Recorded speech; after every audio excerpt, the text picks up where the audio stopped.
नमस्कार विद्यार्थी मित्रांनो, आज आपण 25 जुलै रोजीचा करंट अफेअर्सचा अभ्यास करणार आहोत, ज्यामध्ये 15 क्वेश्चन आणि त्यांचे एक्सप्लेनेशन बघणार आहे।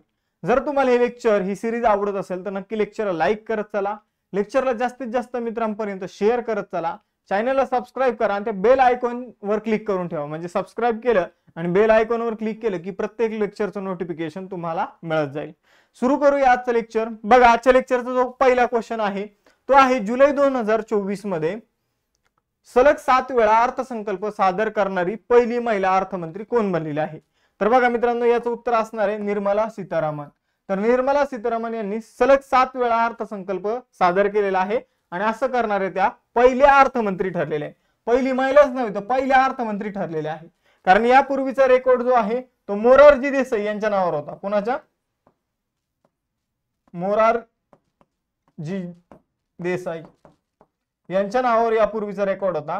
त्यांनी सलग 6 वेळा अर्थसंकल्प सादर केला होता आणि आता निर्मला सीतारामनजीने 7 वेळा अर्थसंकल्प सादर केलेला आहे। सगळ्यात जास्त वेळा अर्थसंकल्प कोणी सादर केला तर तो मोरारजी देसाई यांनी केलेला आहे, 10 वेळा। हा मुद्दा लक्षात ठेवा। बघा, सलग 7 वेळा हा निर्मला सीतारामनजीने केला, यांचा एक वेगळा रेकॉर्ड आहे।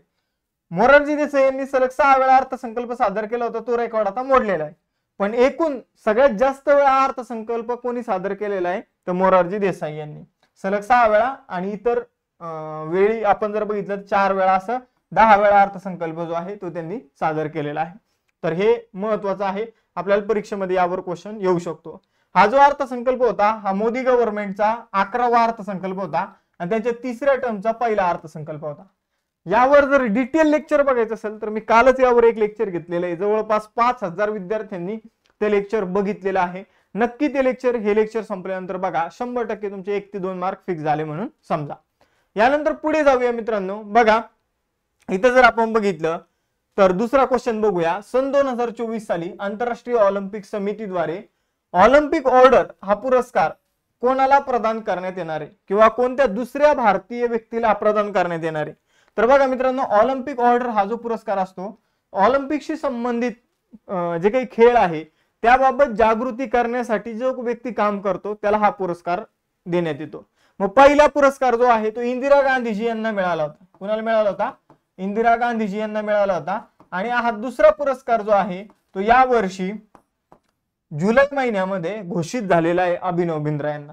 अभिनव बिंद्रा यांना 10 ऑगस्ट रोजी हा पुरस्कार जो आहे, ठीक आहे, 10 ऑगस्ट तारीख लक्षात ठेवा, 10 ऑगस्टला प्रदान करण्यात येईल, पण जुलै 2023 रोजी घोषित झालेला आहे। तर हे दोन मुद्दे जे ते महत्वाचे, ठीक आहे। तर 10 ऑगस्टला सुद्धा त्यावेळच्या करंट अफेअर्स मध्ये हा पुरस्कार चर्चेमध्ये असणार आहे।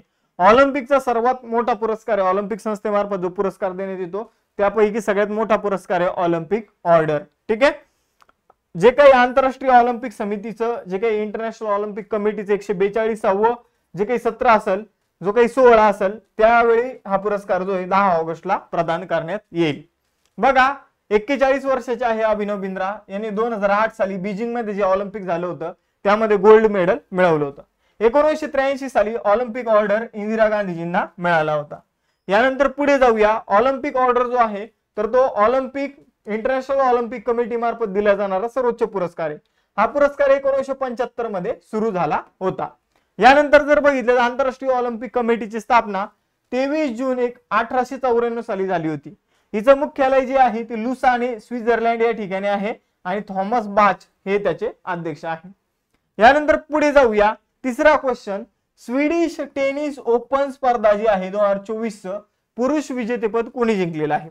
तर बघा, स्वीडिश टेनिस ओपन स्पर्धा 2024 विजेतेपद जे आहे तो नुनो बोर्जेस हा पोर्तुगालचा खेळाडू आहे, याने हे विजेतेपद जिंकलेलं आहे। त्याने कोणाला हरवलं तर बघा मित्रांनो, नुनो बोर्जेस याने पराभव केलेला आहे राफेल नदालचा। तर पराभव कोणाचा केला तर तो एक मोठा खेळाडू आहे, त्यामुळे लक्षात ठेवायचं आहे।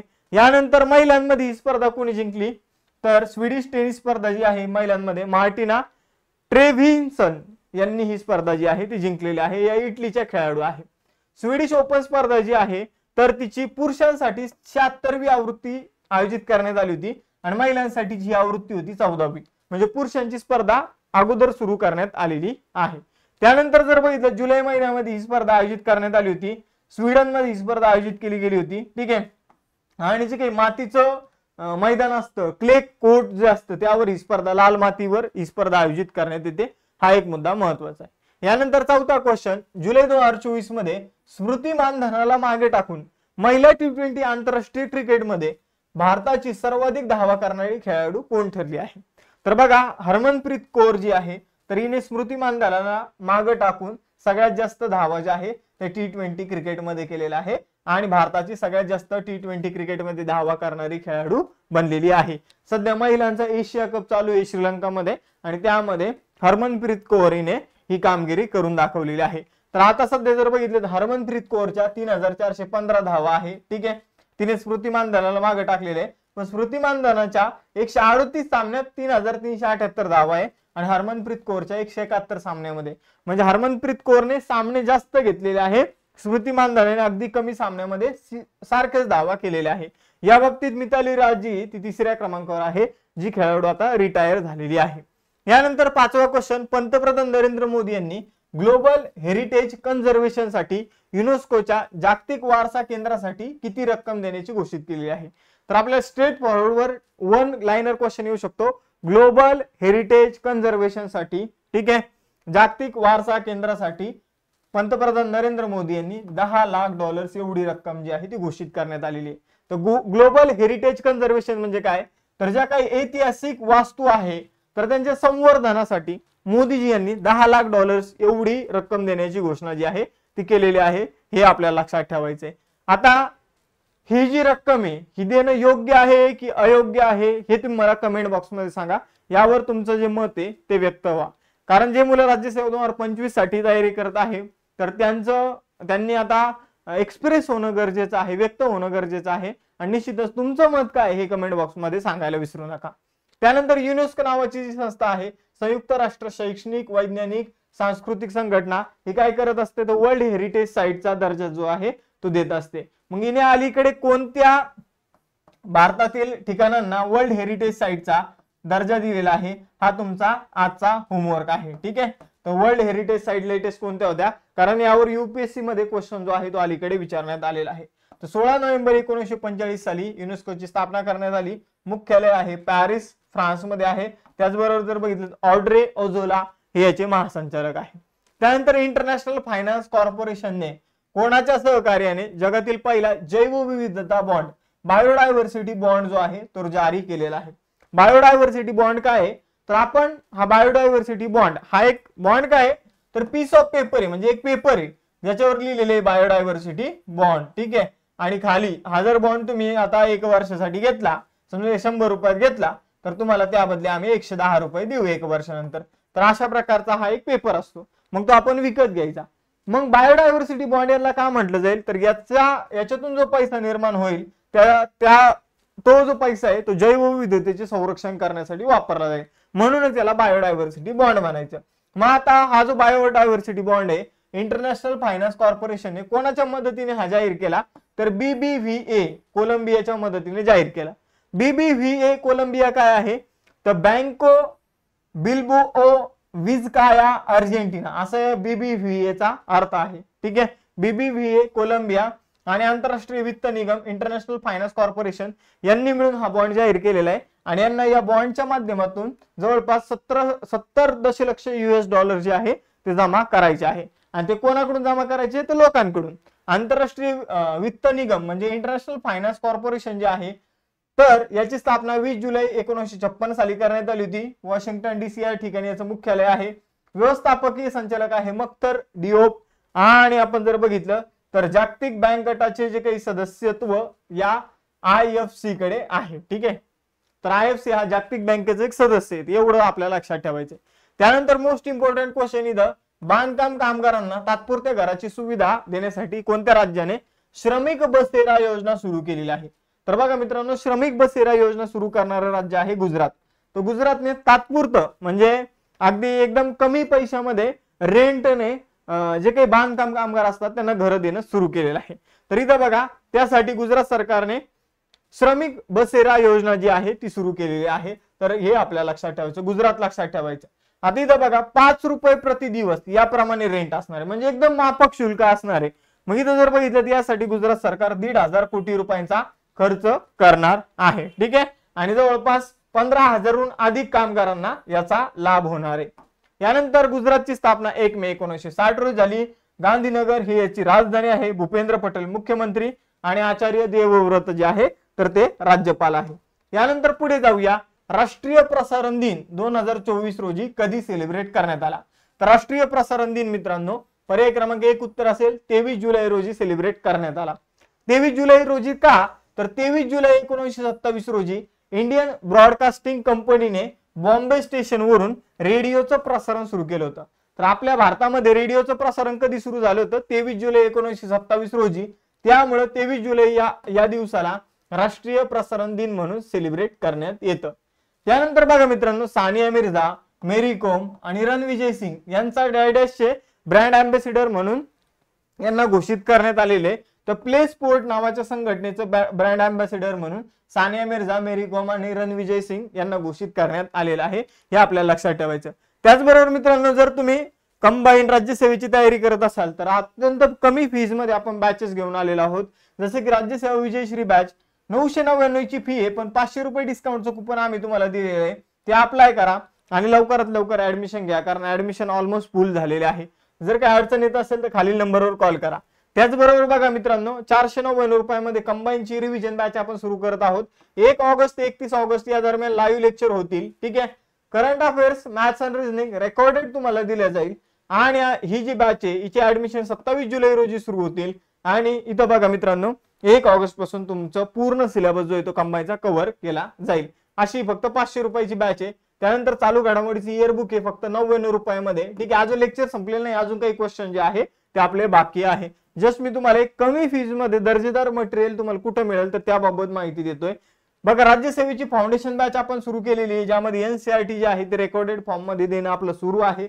एनसीआरटी ची स्पेशल बॅच सुद्धा आहे. त्याचबरोबर आता आपण गट क आणि गट ब पूर्व परीक्षेसाठी आणि मुख्य परीक्षेसाठी, पूर्व प्लस मुख्य, इथं फक्त पूर्व तुम्हाला दिसेल, तर पूर्व प्लस मुख्य परीक्षेसाठी फाउंडेशन बॅच सुरू केलेली आहे, ज्यामध्ये स्टेट बोर्ड प्लस पीवायक्यूचं विश्लेषण जे त्याचा समावेश असणार आहे.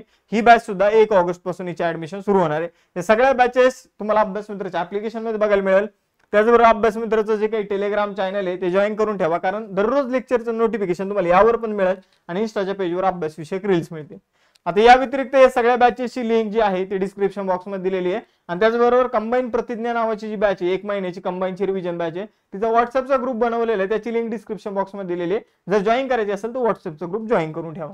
यानंतर 10वा क्वेश्चन आपण इथे बघूया. सियाचीन ग्लेशियर मध्ये कार्यरत असलेल्या लष्कराच्या एअर डिफेन्स कॉर्प्सच्या पहिल्या महिला अधिकारी कोण बनल्या?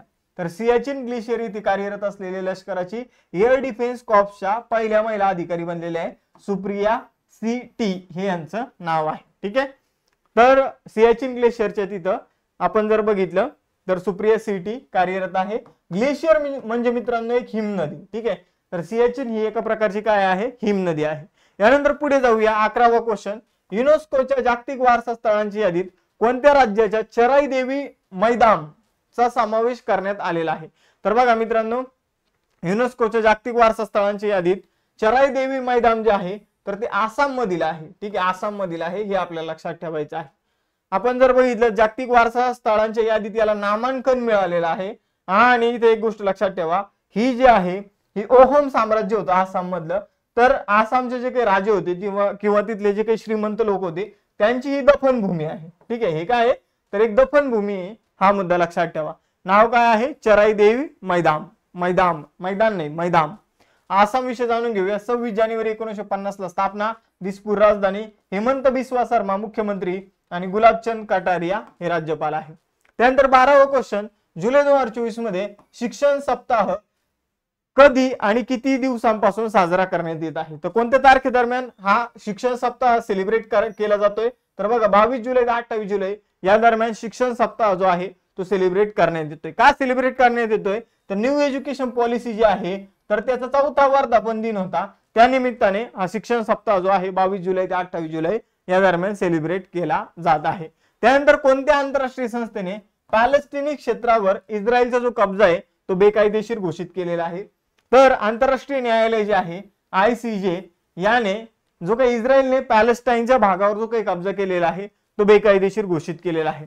तर ICJ जे ती कंटिन्यू चर्चेमध्ये राहतं आंतरराष्ट्रीय न्यायालय, याची स्थापना 1945 मध्ये करण्यात आली. याच्या मुख्यालयावर प्रश्न आला होता. याचं मुख्यालय हेग नेदरलँड मध्ये आहे. नवाब सलाम हे याचे अध्यक्ष आहे आणि उपाध्यक्ष आहे जुलिया सेबुटिंडे. यानंतर पुढे जाऊया 14वा क्वेश्चन. जुलै 2024 मध्ये PR श्रीजेशने निवृत्ती जाहीर केलेली आहे. तो कोणत्या खेळाशी संबंधित आहे? तर PR श्रीजेश जो आहे मित्रांनो तो हॉकीशी संबंधित आहे. आता ऑलिम्पिक मध्ये तो लास्ट खेळणार आहे पॅरिस ऑलिम्पिक मध्ये. त्यानंतर त्याने निवृत्ती जी आहे पॅरिस ऑलिम्पिक नंतर तो हॉकी खेळणार नाही. त्याने निवृत्ती जी आहे ती जाहीर केलेली आहे. त्याने 2006 साली पदार्पण केलं होतं. त्यानंतर 2021 साली त्याला मेजर ध्यानचंद खेलरत्न पुरस्काराने सन्मानित करण्यात आलं.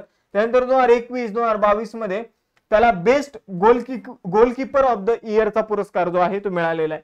तर PR श्रीजेश हा भारताचा काय आहे? गोलरक्षक आहे, गोलकीपर आहे. हा मुद्दा लक्षात ठेवायचा आहे. नासाने द रेन हे हिप हॉप गाणे पहिल्यांदा कोणत्या ग्रहावर पाठवले आहे?